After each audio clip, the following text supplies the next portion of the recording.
تا حالا به این فکر کردین که چطور میشه یه ایده ساده رو به یه اپلیکیشن واقعی و کاربردی تبدیل کرد؟ یه اپلیکیشنی که خودتون ساخته باشینش. خب بیایید با هم ببینیم چطور ابزاری به اسم اپلب این رویا رو به شکلی شگفت‌انگیز و ساده ممکن میکنه. ببینید، خیلی ها فکر میکنن علوم کامپیوتر یعنی فقط سر و کله زدن با یه سری کد خشک و منطقی. اما چیزی که میلانی اینجا میگه دقیقاً اصل ماجراست. برنامه نویسی میتونه به اندازه نقاشی کشیدن خلاقانه باشه.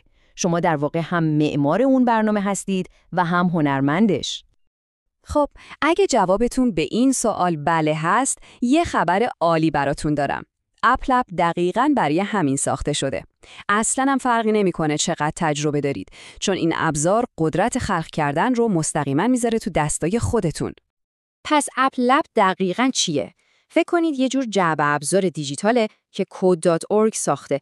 بهتون اجازه میده خیلی راحت اپ بسازید و همون لحظه با دوستاتون به اشتراک بذارید. و بهترین قسمتش از اول برای مبتدی‌ها طراحی شده تا هر کسی بتونه شروع کنه. بسیار خوب، بریم سر اصل مطلب. ساخت هر اپلیکیشنی 2 مرحله اصلی داره. اول طراحی ظاهر، یعنی همون چیزی که کاربر میبینه، و بعدش نوشتن منطق پشت صحنه. ما با بخش اول یعنی طراحی شروع میکنیم.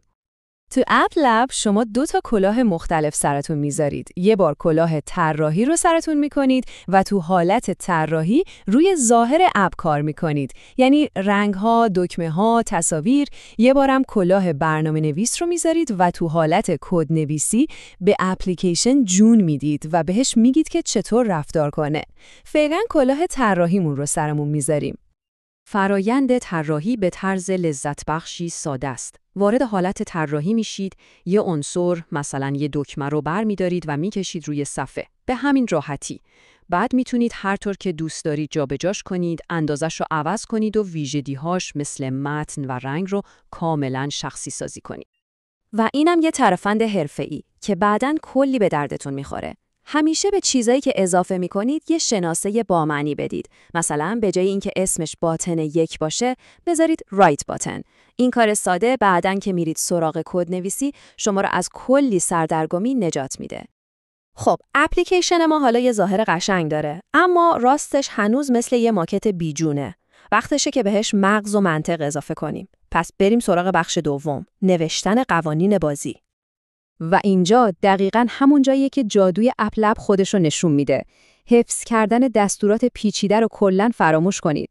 اینجا شما انگار دارید لگو بازی میکنید. بلوک‌های کد رو از جعبه ابزار برمی‌دارید و به هم وصل میکنید تا برنامه‌تون ساخته بشه. کدنویسی میتونه به همین سادگی و جذابی باشه. یکی از قدرتمندترین بلوک‌های ما set property هست. کارش چیه؟ فکر کنید یه جور کنترل از راه دور برای ظاهر اپلیکیشن شماست. با این بلوک میتونید ویژگی‌های هر عنصری رو از رنگش گرفته تا متنش با کد تغییر بدید. و زیبایی کار اینجاست که این بلوک‌ها تقریباً مثل یه جمله ساده خونده میشن. ببینید، رنگ پس‌زمینه دکمه شماره 1 رو به سبز تغییر بده. این سادگی اون دیوار ترس از کدنویسی رو کاملاً فرو میریزه. قدرت set property واقعاً زیاده. میتونید باهاش رنگ پس زمینه رو عوض کنید، فونت رو بزرگ یا کوچیک کنید، متنی که روی دکمه هست رو تغییر بدید یا حتی یه تصویر یا آیکون رو در یک لحظه جایگزین کنید. تقریباً هر چیزی که روی صفحه میبینید رو میتونید باهاش کنترل کنید. تا اینجا اپ ما مثل یه نقاشی زیباست. میتونیم رنگ‌هاشو با کد عوض کنیم، اما هنوز زنده نیست. یعنی به لمس کاربر واکنشی نشون نمیده. حالا وقتشه که به این نقاشی روح ببخشیم و اون رو واقعاً تعاملی کنیم. ولی سوال کلیدی اینجاست. چطور کاری کنیم که وقتی کاربر روی یه دکمه کلیک میکنه، اپلیکیشن ما بفهمه و در جواب یه کاری انجام بده؟ جواب این سوال یه کلمه مهمه. رویداد یا ایونت. رویداد مثل ماشه تفنگه. هر کاری که کاربر انجام میده، یه کلیک، یه اسکرول، حتی حرکت دادن ماوس یه رویداده. اینها سیگنال هایی هستن که به اپ ما میگن الان وقتشه کاری بکنی. برای اینکه گوش به زنگ این رویدادها باشیم، از بلاک آن ایونت استفاده میکنیم. فکر کنید دارید به اپتون دستور میدید. اول بهش میگید حواست به کدوم عنصر باشه. مثلا دکمه بیگ باتن. دوم میگید منتظر چه اتفاقی باش. مثلا کلیک. و سوم کدی که باید در جواب اجرا کنی رو داخلش میذاریم. و همین سادگی. این بلوک هم دقیقاً مثل یه جمله منطقی و ساده خونده میشه. در رویدادی که دکمه کلیک شد، این کدها رو اجرا کن. اینطوری ما عمل کاربر رو به یک یا چند نتیجه مشخص وصل می‌کنیم. این دقیقاً قلب تپنده یه اپلیکیشن تعاملیه. حالا داخل آن ایونت چه کارهایی میشه کرد؟ اینجا دیگه آسمون حدی نداره. میتونیم با ست اسکرین کاربر رو به یه صفحه دیگه ببریم، با پلی ساوند یه صدای جالب پخش کنیم یا با همون ست پراپرتی که یاد گرفتیم کل ظاهر صفحه رو زیر و رو کنیم. بهتون تبریک میگم، شما الان تمام بلوک‌های اصلی برای ساختن یه اپلیکیشن کامل رو یاد گرفتید. حالا وقتشه این قطعات رو کنار هم بذاریم، یه چیز عالی بسازیم و از همه مهمتر اون رو به کل دنیا نشون بدیم.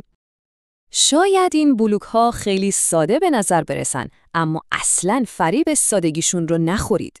حروف الفبا هم ساده هستن، اما باهاشون میشه شاهنامه نوشت.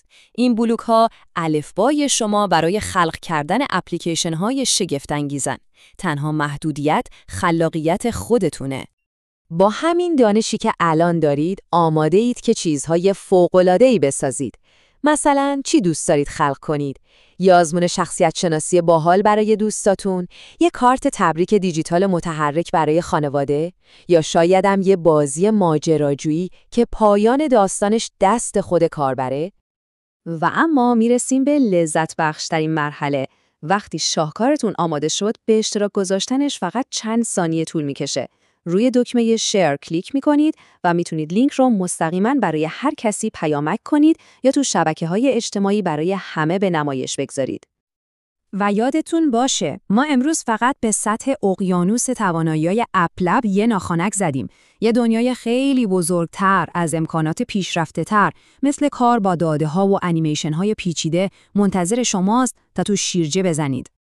نکته کلیدی اینه: تمام ابزارها آماده است. قدرت خلق کردن همین الان تو دستای شماست. سوال فقط یه چیزه. اولین چیزی که شما میسازید چیست؟